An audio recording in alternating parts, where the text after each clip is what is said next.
తిరుమలలో integrated command control centre ను పరిశీలించారు కేంద్ర మంత్రి రామ్మోహన్ నాయుడు. భక్తులకు తక్కువ సమయంలో మెరుగైన సౌకర్యాలు కల్పిస్తున్నట్లు, విమానాశ్రయాల నిర్వహణ, ప్రయాణికుల రాకపోకలు, భద్రతను పర్యవేక్షించేందుకు తన శాఖలో కూడా ఇలాంటి కమాండ్ సెంటర్ను ఏర్పాటు చేసే ఆలోచన ఉందని తెలిపారు.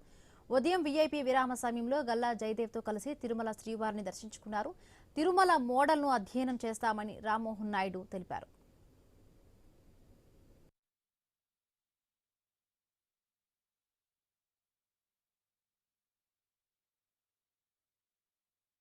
దేశంలో మీరు చూస్తున్నారు ఎయిర్పోర్ట్స్ కానీ ఏవియేషన్ తాలూకా సెక్టర్ ఏ రకంగా గ్రో అయిందని.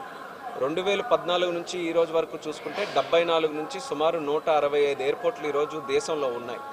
మన ప్రధానమంత్రి నరేంద్ర మోదీ గారి తాలూకా ఆధ్వర్యంలో fastest growing sector in the country ఈరోజు సివిల్ ఏవియేషన్ ఉంది.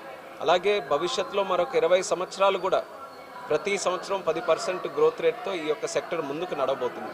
అలాంటి సమయంలో ఆపరేషన్స్ కానీ, ప్యాసింజర్స్ కానీ, లేకపోతే ఎయిర్పోర్ట్ తాలూకా కార్యకలాపాలు కానీ, ఇవన్నీ కూడా ఒక కమాండ్ కంట్రోల్ సెంటర్ నుంచి మనం కూడా ఆపరేట్ చేయగలిగితే ఇంకా మంచి ఫెసిలిటీస్ మన ప్యాసింజర్స్ కూడా ఇచ్చే అవకాశం.